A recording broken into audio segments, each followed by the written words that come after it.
Thanks for tuning in to Men for the Win, a podcast hosted by David Kufis and Dan Thompson, two avid fans who appreciate well-played baseball, especially when it's done by the Twins. Men for the Win is sponsored by the Grand Group with Edina Realty. Are you looking to purchase a new home in the Twin Cities area? Or perhaps you're trying to sell your current home? Whether you're upsizing or downsizing, the Grand Group with Edina Realty will meet all of your housing needs. Contact the Grand Group by emailing thegran, that's G-R-A-N, group, at edinarealty.com, or call them by phone at 612-817-8751. The Grand Group with Edina Realty, 7-time Minneapolis-St. Paul Magazine Super Agent Award winners. On this episode, David, Dan, and Hoges recap all the Twins' exciting developments since the start of spring training. Thanks for listening. Enjoy. Thanks for tuning in to Men for the Win. My name is David Kufis. With me, as always, is Dan Thompson, and special third chair in studio, Andrew Hoges Hoganson. Boys, there was Twins baseball on my television.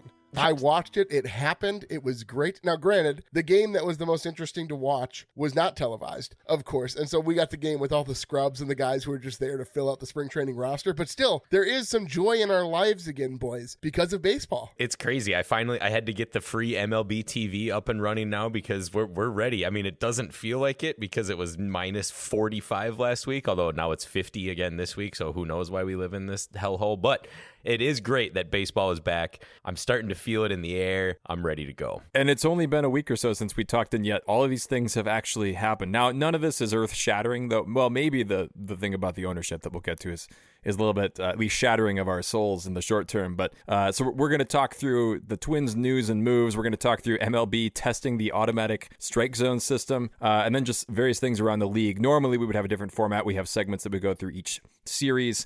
But for today and during spring training, we're just trying to catch a lot of the different headlines around the league. Yeah, so we got to start with the big one, obviously. It shook the Twitterverse, as they say, amongst Twins Twitter. The Ishbia brothers, I'm not going to learn how to say their names right. I'm so mad You at don't have them. to. Yeah. They have leveraged their potential interest in purchasing the Twins in order to increase their stake in the White Sox, which, okay. A couple of things here first, boys. I want to get your thoughts, of course. I don't think this is the end of the world. I think the Twins are still going to be sold. However, if you had the choice, try and be as unbiased as you could, you would rather buy the White Sox than the Twins? It's kind of an interesting argument when you think about it because the White Sox are clearly more, that team is worth more, right? Because you have a bigger market. And I mean, even just looking at how Forbes would value them, I think the White Sox are worth $2.3 billion and the Twins are somewhere between 1.5 and 1.7. But the thing to me is, I don't know if you guys have ever been to US Cellular Field or Guaranteed Rate, whatever the heck it's called now. It's awful. It's the worst stadium I've ever been to. And I've been to quite a few. I get that they have Justin Ishbia, I think, has a house right in Winnetka, which is pretty close to that area of Chicago, but still it hurts. I don't blame him. I get wanting to own a team right there, and he already has a stake in it. I don't think he cheated the Twins out of this. I don't think it was part of his plan all along. I think it just worked out that way. But it was disappointing hearing his quotes on baseball, seeing how they'd lowered all the concessions in Phoenix, them getting Kevin Durant a week after they bought the Suns, the team all the Suns game being free for everyone in the Phoenix area, all that stuff I was starting to daydream about. And it's Minnesota sports, though. We can't have nice things. I hadn't thought about the leveraging part, David, but that does make a lot of sense where people would kind of dangle something else in front of Twins fans and then only to kind of snatch it away. So Michael Rand wrote in the Star Tribune today about this, and he was saying, hey, there's other billionaires out there, but it's hard when there's no other billionaires who are saying that they're out there. Yeah, exactly. That's the part that's a little bit concerning is well, is anybody else interested in buying this baseball team? We don't know publicly. Yeah, that's where I agree more with Dan than David, because David, you're they're going to be sold. I don't know. The pessimist in me is we're in this for another 4 years now before we can finally have someone come around. I'm not superstitious, but I am a little stitious. What if A-Rod bought the Twins? Wouldn't that would be I'm finally okay with him buying the Wolves because it seems like they care. But having my most hated Yankee player own my favorite baseball team, I think is a step too far. Well, I think that the Wilfs, if they had a little bit more wiggle room, I think people would welcome that Gross. acquisition. Gross. Okay, well, Why do you? Okay. Oh, because of the Packer thing. It took me a minute there. No, the best thing, so you know what would be really good is if the fans own the team. Then you have commitment. You have a championship culture. You have 13 championships. I mean, what more do you want? Was that, I forget where that was. Was that, it wasn't Kansas City. Maybe it was the 49ers when the congressperson got up there and said, I think we should do the Packer model.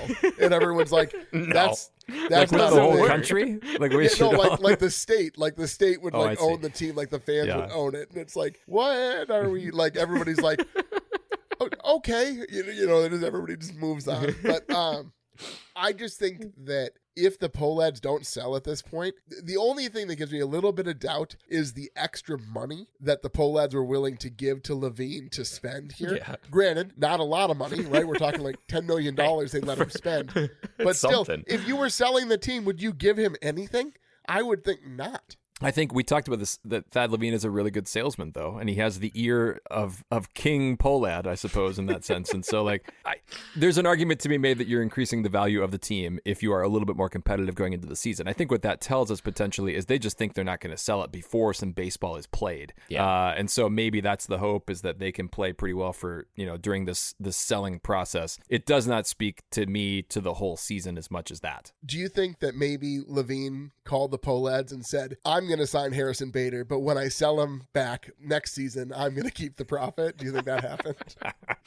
Maybe.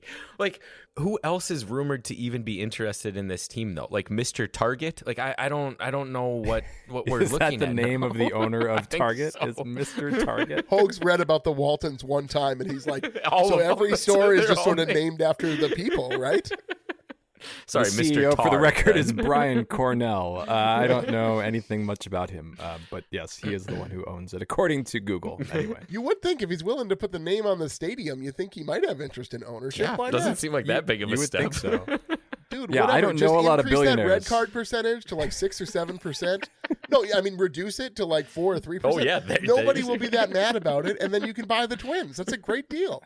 You should let them know, David, that you would submit that idea. name as an owner. Dear Mr. Target, do I have an idea for you? Who owns Best Buy? Somebody must, right? Best Mr. Buy. Best Buy is owner. not the company who's got money to spend. No, man, I can tell you that. It's true.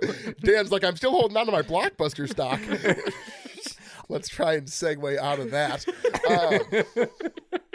We're not going to know, I guess, for a little while still. And so that's a little bit sad. But I am excited for a name to appear. Like Rand said in the article, I mean, there's only 30 of these. And so you would think that some billionaire out there would say, but we kind of want the right billionaire too. We want the billionaire who sees it as the fun money, right? As like, I already got lots of other companies making me money, so let's just spend this. And hopefully over decades, I can ingratiate myself with this fan base, because the Pohlads have owned this team for a super long time, right?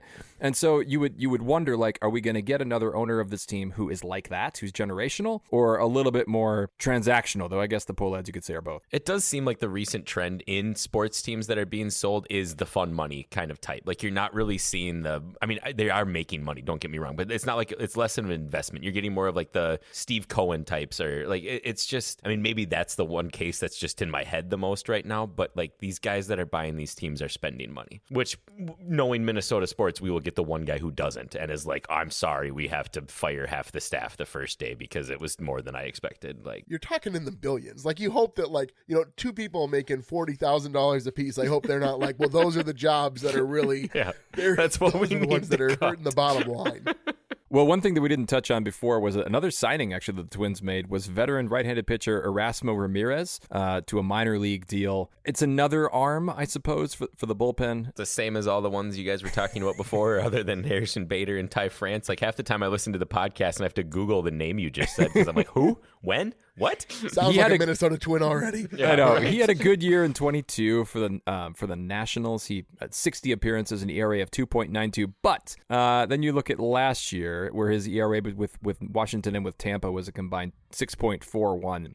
And then 24 was 4.35 with Tampa. It's really hard to tell just what you're going to get, I suppose, with the reliever. So I guess he's worth a flyer, but we'll see if there's spots in the bullpen to be had by somebody other than the guys we already have written down. I would think that it's other guys we have on the 40-man already that are a little bit more likely. I think that's what's a weird, like David mentioned it last time. I'm not worried about the pitching staff, and it's kind of a bizarre place to be right now. A lot of these depth deals I think are good, but I mean, what we have right now, I think we have a little bit of competition for those relieving spots, and our depth for starting pitchers is bite my tongue, but it's phenomenal like right now. So I'm excited about that. So Hoges, I got to ask, because Dan brought this up on the last show, and I didn't even consider this as an option. Do you see a scenario where Ty France isn't on the roster come opening day? No, I think he for sure is. I mean, the only way is if Miranda and Julian just have unbelievable spring trainings where they want to put Miranda at first or whatever. But I think the Twins think they can save Ty France a little bit here. And again, it's only $1 million, right, that they're paying him this year. I think he makes the squad, though. I'd be shocked if he didn't. I think one other thing about Ty France that we're not appreciating is his ability to get hit by pitches.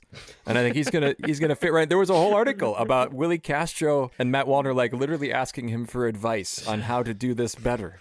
We're about to begin bonding adamantium to weapon exoskeleton. I don't know if I've told you guys, I actually led my little league teams every single year in getting hit by pitches. I didn't do anything. Like, there was no secret to You it. sound like a fantastic little league player here. You're like leading with your spikes into second base. Everybody's favorite.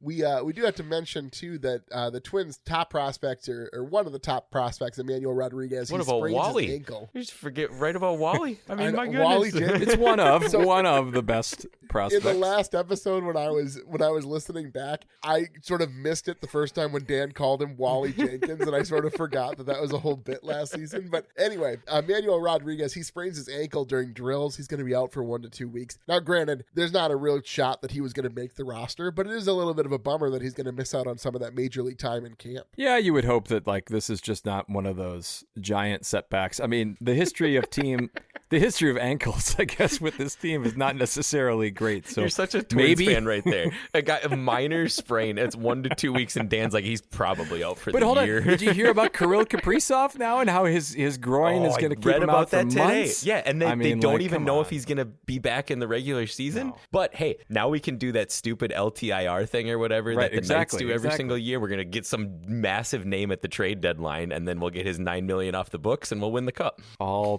part of the plan. Though I do, with Rodriguez, I suppose, yeah, he's still going to be one of those top prospects here. But yes, every article you read about this is, are the Twins cursed?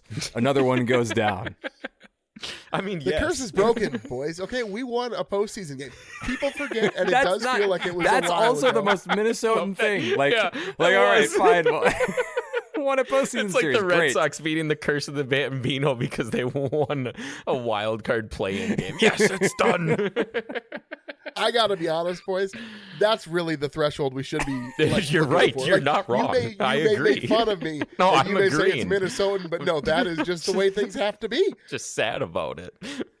Well, another thing about the roster too is, as we're talking about prediction, is that apparently Eddie Julian is basically a lock for this team, and I like to think it's because of his left-handedness that I pointed out last time. And then all of a sudden, they're all appearing on these lists. It's really surprising to me how Jose Miranda actually seems to be the guy in flux, who they're not really convinced that they have a spot for him on the roster, which is a little surprising because, as you both know, I have predicted him to be one of the most dangerous hitters in baseball in short order. I am not throwing away my shot. I was going to play this one actually instead. There he is, beating that dead horse. Poor on himself too. Yeah, I don't know. I've been surprised by that too. The quotes are really interesting that it seems like he's just on the team. I don't know. This year is so weird because a lot of the guys that were kind of burying a little bit had horrible sophomore slumps. And again, I don't know if you guys were talking about it or if it was an article I read, but eventually a sophomore slump, when it's long enough, just means you're not good at baseball anymore. And maybe you were really good your rookie year. And that's what I'm most afraid about with those two guys. I mean, and Hoges has been in his slumps since his sophomore year. So, I mean, he's the expert. Not here. until Bert saw me. Until Bert saw me when I was out there batting again. They want to bring me back. Oh, But yeah, I mean, like, I am curious still to see who is going to make this roster still.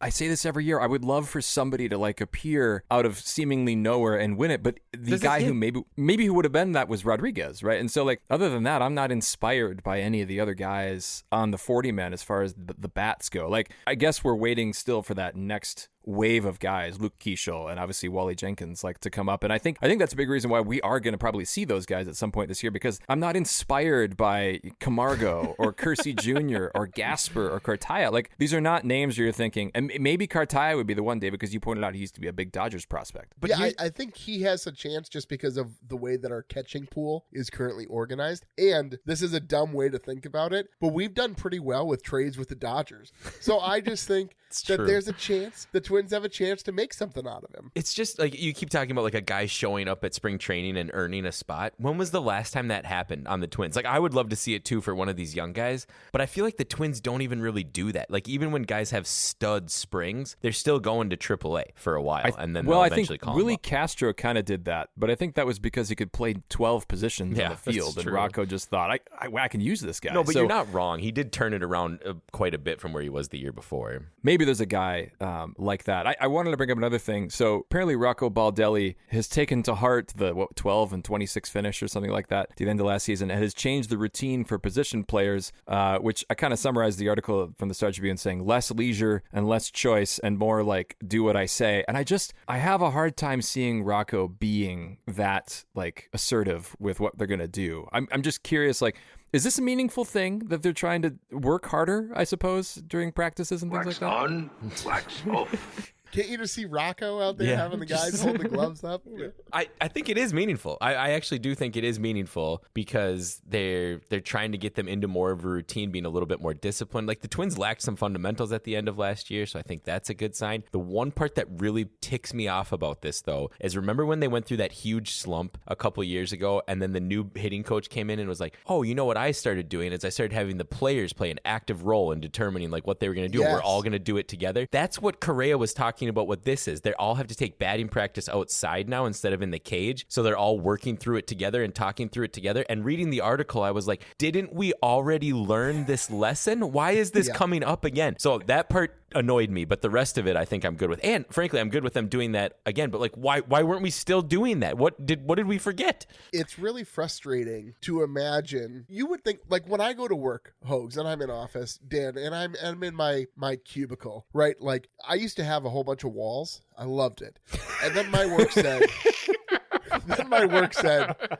no, down with the walls. We are communal workspaces now. And so now we're in like these, like, I have 2 walls now. I miss my walls, boys. I gotta be honest. I miss having 4 walls. I really like them. Now I have 2.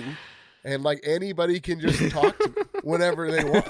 And it's like, I wish I had my walls, boys. But anyway, the thing is, there's something to be said about the access to the team and the camaraderie. Absolutely. And just the way that you can sort of gel and work together and work through problems very quickly because you don't have these walls built up. And I guess to me, the equivalent of that is these Twins players going into the cages and like putting blinders on to make sure they can't see anybody else's cage sessions. And it's like, that's not how this should work at all. Thank you. I do think I'm made for middle management. So interestingly, so I Googled, because I was trying to find the article, and I Googled Rocco Baldelli routine. And I came up with an article from 2019 where I'll just read you. This is from ESPN. But the quote from Rocco is this: "The goal is to have it individualized for the guys so they can get done what they need to get done and just focus on getting that work done and do the best job that we can doing it. It worked cleanly and I think good right now." Fast forward 6 years and I don't think that individualization, I mean, those are the walls, right? Rocco was putting up the wall. Yeah. He was the one who built the wall. And now he's tearing them down. But yeah, David's right. Like, that's when you actually accomplish stuff, when you're working together, especially like Major League Baseball. You all have the same job. Your job is to hit the ball. And I think that is incredibly valuable, especially with a young team. So back to Rocco here. First of all, that quote, were we critical of that? I don't remember. Yeah, I would hope. I bet we were like, no, wow, it's 2019. Yeah, we didn't exist yet. 900 home runs. We didn't care. We're like, do it. Go home. I'll put a batting cage in your basement for all I care. The ball's a bouncy ball. It doesn't matter. But one consistent thread for Rocco has been he doesn't want to see anybody steal a base ever. Like, the bases could be as large as Dan Thompson would like them to be. Very large. And Rocco Very would large. still refuse to send guys, even if it was like a stride and a half and they'd be at the next base. He's like, it's just not worth it. Well, Rocco, you went like 0 for 30 to finish the season last season. I think it's time to start reevaluating some of your base path strategy. I mean, outside of Tommy Watkins, we don't have time to get into Tommy Watkins, but at least on the base paths, do you guys think the Twins should be stealing more bases? Yeah, but they're not. They're not going to. Well, here, so again, you put a link in here to the Star Tribune article about this, and they asked, of course, Rod Carew. I'm not dead. He is 79, David. We're getting a little bit It's too close. That's going to be the day. But they asked him. They asked Rod Carew, and so his quote, if I can pull it up here, was, "I see guys who can run who aren't running. I don't know why they're not, but I do wish they would." And reiterated the goal of 50 or 60 from Buxton. If you get a good jump, if you read the pitcher and time it well, you should have success. But I guess it's all analytics, which I suppose is a very big dig on Rocco there from the veteran and Hall of Famer. Well, and it's not analytics anymore. Like, I hate to even say this, but with the bases being bigger and the pickoff attempts and all of that, you should steal more bases. Even the analytics tell you should steal more bases. I don't get the Buxton thing, like, because he's so fast, but he, like, the second half of the year, he just didn't steal at all. Later in the article, Austin Martin calls it Rocco's ship, trusting his decisions and not having the green light. But you would think that in the reflectiveness that Rocco has been talking about doing over the last, couple months in the offseason, you got to look at the 12 and 16 and say, or 12 and 26 or whatever it was, and say, yeah, maybe we should try something different. And like, if Rod Carew is saying, yeah, they should steal more, like, maybe he should listen to Rod Carew. Well, I mean, one thing I will promise you, they're going to steal more bases this year than they did last year. How about I go out on that limb? Oh man, that's not a very big I don't limb.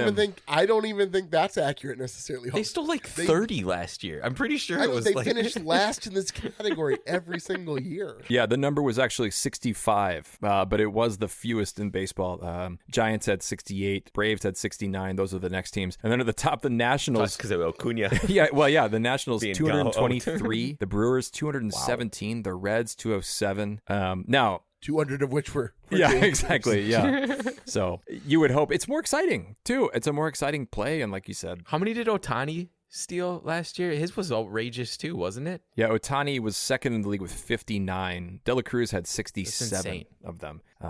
That's insane. Which I thought he had more than that. He only got caught. But again, De La Cruz only got caught 16 times. Ohtani only got caught 4 times all season. That's crazy. Which is wild because you look at him too and he's huge. Like, he's just a tank of a dude. And he's not like particularly fast. I mean, he is fast, don't get me wrong, but it's knowing the game of baseball. So that's a good transition to move around the league a little bit more. So the Major League Baseball is going to test the automatic strike zone. I'm already just annoyed that they're calling it the ABS system because it sounds like something that goes in my car. Anti-lock brakes. Yeah, that's what it sounds like Ready too. to go. But this has been talked about. I mean, Ryan Jeffers was trying it out here already, and they're going to test it during spring training games here just to kind of see how it works. But there's a lot of ins and outs of this that I like. This is inevitable, right? It's going to come to baseball over the next couple of years. It's phenomenally stupid, though. Like, I'm with David on this. Don't do it where you can just challenge it if you already know what the right call is. Then get rid of the umps. Yeah, like, this middle ground is the dumbest thing ever. Well, and I think part of this is because the zone is automated, the review and the challenge system itself is basing it off of a zone that has not been the zone for the whole game. Yeah. Do you know what I'm saying? Yeah. So No, you're right. If a pitcher sets himself up for the whole game, knowing what the zone is for the umpire, and a hitter decides to challenge a call that he thinks was a ball, but it's been a strike all game, you're actually penalizing the pitcher for pitching to the zone of the umpire. When they're reviewing it, if you looked at these zones, John Boy had a great video on this. Yeah, where with he the cut out these Altuve and squares. Judge. To show the size. And now, granted, Altuve to Judge, if you're going to make a comparison, that is certainly that is the comparison to make. Ogres are like onions. But if you look at the way they do this, so it's 53.5% of the height for the top of the zone and then 27% of the height for the bottom of the zone. Now, that fluctuates greatly depending on the size of the player, obviously. The width of the zone is 17 inches. Here's the thing, boys. I think the width of the zone should be a percentage of the width of the hitter. I think that makes so much more sense. I thought your tweet was tweeted hilarious. I thought it was Nobody hilarious. thought- No, it was phenomenal. I giggled. I mean, I'm an easy giggle, but I giggled. Like one guy commented, well, no, it's 17 inches because it's the width of the plate. Do you I want to know if that guy is trolling me. Like, is he trolling me Yeah, right. in the way it's that the I'm troll trolling of the folks? troll. Yeah, that's what I don't understand. Or does he truly think that I'm like, this is just not fair at all? Anyway, I thought that was hilarious. But it does bother me that the size of your strike zone, like, it's always been knees to letters. And the way that the strike zone is calculated now, looking the way that John Boy was standing, the strike zone is like your upper hip. Like, it's not across the letters by any stretch. And so I just think that a lot of pitchers are going to be penalized because in big spots, they're going to hit a spot that they're like, that's a strike, and they're going to get challenged on it. And it may have been a strike all game, but the one call that gets challenged is no longer a strike. It's really tough. And it makes me really want to walk this back and actually just have umpires call balls and strikes. Because if you look at, like you said, if you look at the middle ground doesn't make sense if it's going to be a strike. But then when you talk about all of those things and how, well, can it actually even define the strike zone accurately? Like, yeah, there's some drama, and yeah, you're going to have some mistakes with umpires, and I get that. I would rather use the data to somehow affect umpires in the sense that there should be some kind of a review of the umpires over the call of the season, if that makes sense, right? Like, yeah. Like maybe you say, hey, I'm sorry, umpire, if you're going to drop below 90% or 95 or whatever you want to call the threshold, that they get somehow penalized. There should be an incentivizing system to keep umpires in the majors for being more accurate. But at the end of the day, like, the challenge does not make sense to me. And I don't like either. Like, I think batting stance should have something to do a little bit with how the strike zone is too. And that's just completely ignored in this. So I like that part of the game is figuring out where the ump's strike zone is that day. And I don't want that to be like egregious. Like, it's like, oh, if he's calling him a foot outside, that's where we go. But that little ebb and flow of an inch here, he's calling the outside corner. I love that part about baseball. I'd rather get mad at the ump calling balls and strikes than I would have any of this challenge system or even going to totally automated. I totally agree with you, Dan. I think they should use it to penalize umpires, but I don't think it should be anything, or even reward them too if they're doing really well. But yeah, I don't want this in the game at all. There's just so many other ways that I think technology can be helpful. In the ball going down the left field line, whether it's fair or foul, that kind of thing makes a whole lot of sense, right? But this just, the more they experiment with it, and the whole point of an experiment is to test it out, right? And I feel like Manfred is kind of inevitably trying to walk this forward to make it seem like everybody was okay with it along the way. It just feels inevitable, and I don't think it ought to be. I think you also are on that side too, because your boy Tito was like, veterans, ignore it. Don't do anything. Like, just ignore it and never challenge, or I'll be ticked. The young guys, you can do whatever you want. You old guys, don't. Well, and that part I don't like. Obviously, I don't like the part where, like, some guys can get away with it more than others. But that also is kind of how the world works, in some kind of way. That's true. Like, don't you think it's funny how, like, anyone can challenge too, except for the coaches? You could just be ticked off and you're at bat and just use them all up, and then your team's screwed the rest of the game. I think that's hilarious. So John Boy, not to lean too much on John Boy's stuff here today, but he had a great question about how this is really going to impact the way that players are going to challenge pitches, because now they're going to evaluate which umpires are good where in the zone. Yeah. And so it's like, they'll say things like, hey, on the outside corner, he's really good at calling those pitches. Don't challenge anything on the outside corner. Yeah. But, low and inside, he's off on those all the time. And then it's like, I'm sure they know most of that stuff too already, just from like, well, because they see all the umpire scorecards, right? I mean, that's all available to them as well. Yes. So yeah, the data's out there. We'll see. I hope that maybe they say, maybe this isn't going to work, and maybe we're wrong, but it seems too fickle in these. We've never been wrong before, though. No, we've never been wrong. So Dan, you have a note here about an Athletic article about people talking about removing the TV strike zone. So I was thinking about this also, though. The strike zone that's on the TV, hate it. Have you guys ever thought that doesn't look right? You know what I mean? Like, where they place that box. Have you looked at it and you're like, that doesn't seem like a right strike zone? Because it's the same think box. That they do a pretty good job. And so I think that maybe Hoges vehemently shaking his head. I hate it so much. I hate it with everything in me. Why? Why so much? All it does is make you mad. It's like, oh, that should have been a strike. Well, he called it a ball. It doesn't matter. Get it out of there. I don't want to see it ever again. And then all I do, to be a gentleman. I don't watch anything with the pitch framing or even like the swing. I'm just like staring at that little box. Oh, strike. And I don't even look at what the umpire calls. And then I realized it was a ball. If I could get rid of one thing in TV, if I could get rid of one thing in the world, maybe right now that might be the number one thing. Okay. A little hyperbole is good. A lot of hyperbole. World peace on the table. Hoges is like, world peace first, then that. Okay. No, but I do. Could you answer the question I asked though? This is like I got too when I distracted. I asked my saw wife. red. I was like, hey babe, where'd we get these oranges from? And she goes, oh well, I brought them. I bought them so we could bring them to Life Group. I'm like, that's not what I asked even a little bit. So my question, Hoges, to reiterate, Hoges, my question is, do you think the box that they show on TV is relatively accurate? Not whether you like it or not. Sure. Fine. Don't care. Well, I think the MLB would argue that it is accurate just based on the way that they're talking with us. So they quoted Morgan Sword, who's the MLB executive vice president for baseball operations. Yes, of course, very well known Morgan Sword. And this is from an Athletic article. And he says the problem is that you're taking the drama and excitement out of it if the fans can see up front that the pitch was a strike. And that's what he says. You're making more drama because it ticks me off because I know it should have been a strike. Sure, if we're going to do this stupid ABS thing, then keep it up there. But otherwise, no. Okay. Well, I don't know that I could fully describe Hoges' position on this matter. I don't think he likes the strike zone, but he does like the strike zone. No, I hate he doesn't like it because it tells him that he knows what's supposed to happen. Because it doesn't matter. It's like back when like you couldn't challenge anything in the NFL and they would show the replays 900 times about how Jerry Rice actually did fumble it inbounds and T.O. never should have got that pass at the end of the game to beat the Packers in the playoffs. I was going to say, is that I don't remember. I don't have that wound. Quit showing it. That you have there.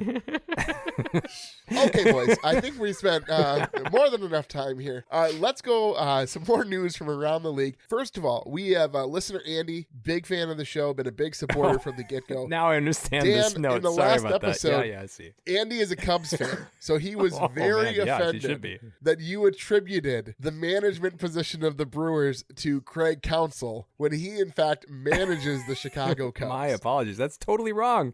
I couldn't appreciate the fact that somebody would leave one team for their rival in such a painful way. Got paid double, so yeah, it's almost like Saquon Barkley leaving the Giants for the Eagles. Worked out. No, I think that is forgivable. Thank you. Seeing as he did manage the Brewers for quite some time and does lead that franchise with most victories. Didn't they double his salary with the Cubs too? I mean, like I'm sure, David. I'm sure if I told you to go work somewhere else for double the salary, I mean, and 4 walls, you probably go in a heartbeat. It might be less salary, but 4 walls, I might be willing to make that move just to get the walls back.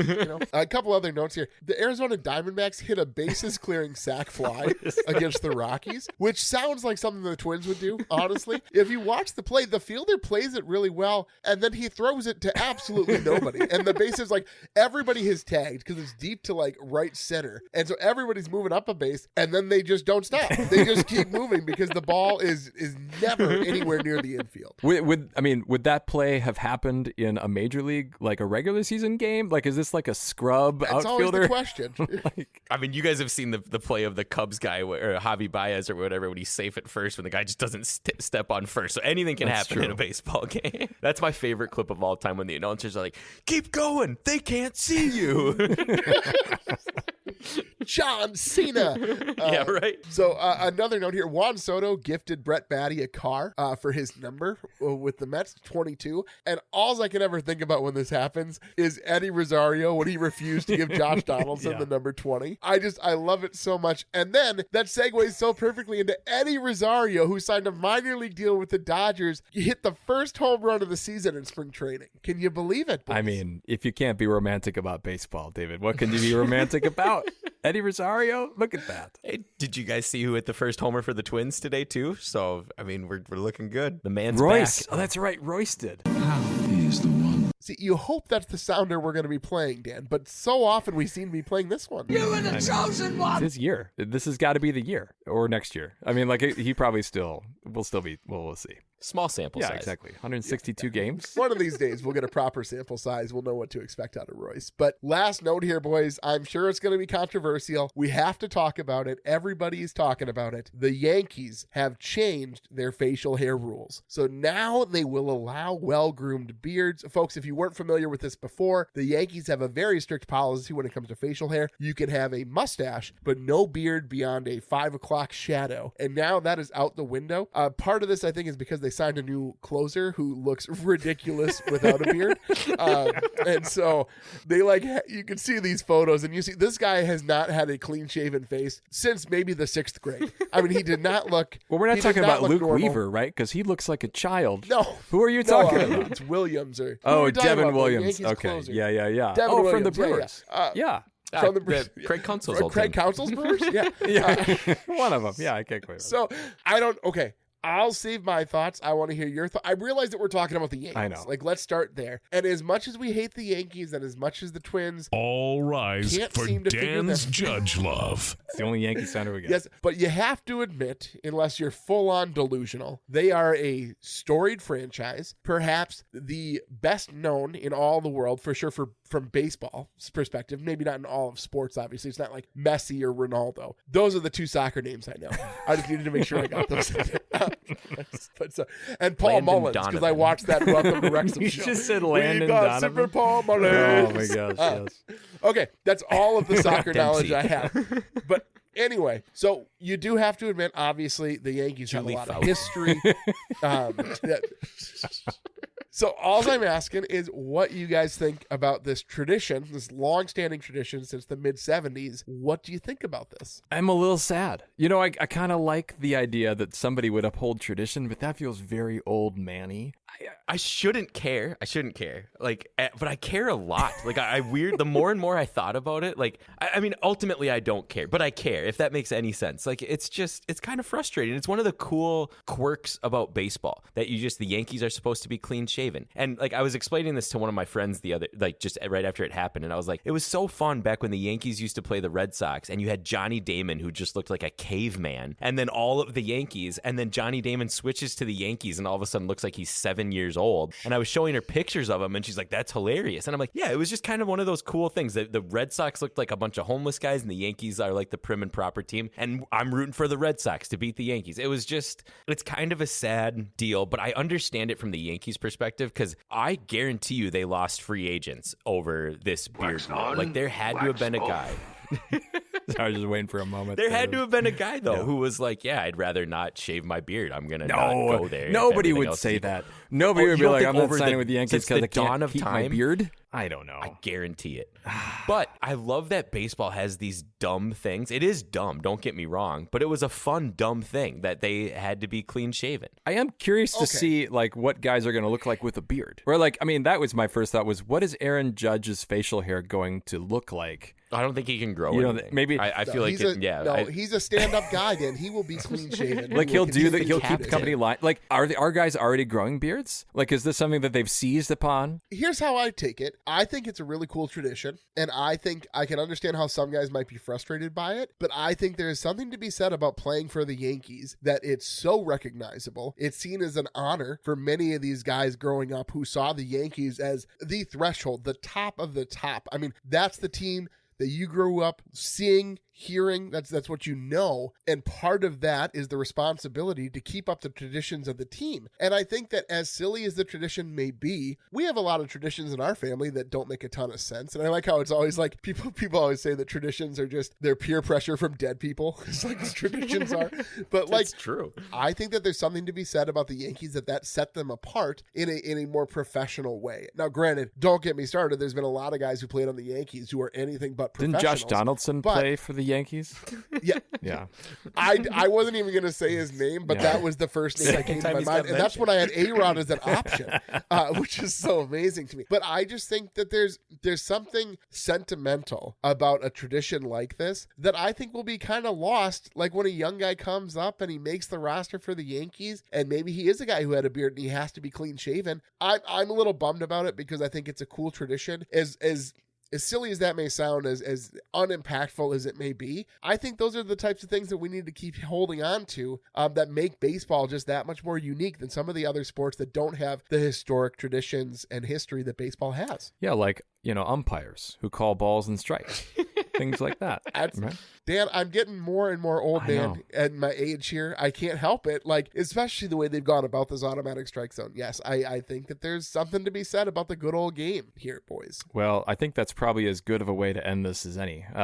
We will be back for more episodes kind of throughout spring training here. It seems like we're kind of doing one a week now. But again, once we get into that season, we've got segments. We'll do an episode after every series. I'm getting excited about the season, guys. I'm already planning my summer trips here. I'm having David cancel his plans so that my plans can supersede his. Hoping to get to a couple road games this season. Hoping to go to the Dodgers games down in LA this year. So I'm getting super excited. And every little bit about the Twins, I get a little more optimistic. I may not be ready to say that this is a season to forget. Wow.